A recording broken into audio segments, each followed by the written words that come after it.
আসসালামু আলাইকুম এভরিওয়ান, সবাই কেমন আছেন? আশা করি সবাই ভালো আছেন। আমি আলহামদুলিল্লাহ ভালো আছি। আজকে শনিবার, আমার বিউটি পার্লার হাফবেলা বন্ধ থাকে, সবাই জানেন। তো আজকে কোথায় চলে আসলাম, একটু ঘুরবো, একটু আপুর বাসায় বেড়াবো। তো আমার বড় আপুর বাসা হচ্ছে বরিশালে। আমি এখন এই মুহূর্তে আছি বরিশাল কাশীপুর বাজারে। বরিশাল নতুল্লা বাস স্ট্যান্ড যাওয়ার আগেই হচ্ছে কাশীপুর বাজার বাঁধে। এখানে হচ্ছে আমি বাসের থেকে নেমেছি।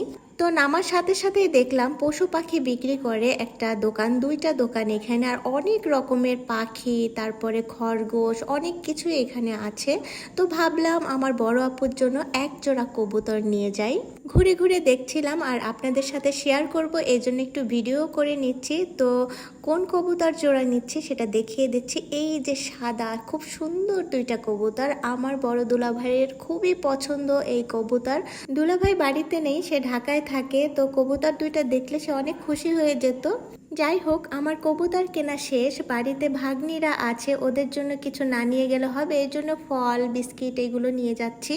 আর আমার রায়ানের তো দোকানে গেলে তার মাথা খারাপ হয়ে যায়, দেখেন কিভাবে দেখতেছে সবকিছু হা করে কোনটা নেবে। এই কাশীপুর থেকে রিক্সা নিয়ে তারপরে হচ্ছে আপুর বাসায় যেতে হবে, একটু ভিতরের দিকে, বারোজ্ঝার হাট খোলা বলে, ওইখানে হচ্ছে আমার আপুর বাসা। তো বাচ্চা কাচ্চাদের জন্য খাবার দাবার কেনা হয়ে গেছে, 2 প্যাকেট চিপস কিনেছি। রাইয়ান আর আমি দুজন খেতে খেতে যাচ্ছি। অনেক বৃষ্টি নেমে গিয়েছিল, এই জন্য আমরা রিক্সায় না গিয়ে হচ্ছে অটো ধরে চলে এসেছি। দেখতেই পারছেন কি পরিমাণ বৃষ্টি হয়েছে, এখনো ঝিরিঝিরি বৃষ্টি হচ্ছে। আমি ছাতা নিয়েই বের হয়েছিলাম, বাট রায়ানের জন্য একটা এক্সট্রা ছাতা নিয়ে আসা হয়েছিল। রায়ান তো খুবই খুশি ছাতা পেয়ে, এই জন্য ছাতা ধরে ধরে ও হাঁটতেছে। ও কিন্তু হাত ধরে ছাড়া হাঁটতে পারে না একা হাতে, তো খুব সুন্দর করে হাঁটতেছিল। আমার ভাগ্নি ইলমাকে বলতেছিলাম, আমি জান আমার একটু ভিডিও করে দাও, ও সুন্দর করে ভিডিও করে দিচ্ছিল। তো ঝিরিঝিরি বৃষ্টির ভিতরে আমাকে ছাতা মাথায় কেমন লাগছে কমেন্টে জানাবেন কিন্তু বন্ধুরা। তো আপুর বাসার সামনে চলে এসেছি, 2টা পুকুর আছে আপুর বাড়ির সামনে। আপুদেরই পুকুর দুইটা, আমার খুব ভালো লাগে, এই জন্য একটু ভিডিও করে নিচ্ছি।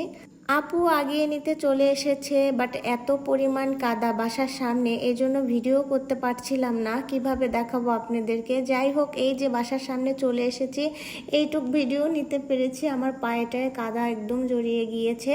তো বরিশালে এসে কোথায় কোথায় যাচ্ছি সব নেক্সট ভিডিওতে দেখাবো। তো সেই পর্যন্ত সবাই ভালো থাকবেন, সুস্থ থাকবেন। আল্লাহ হাফেজ।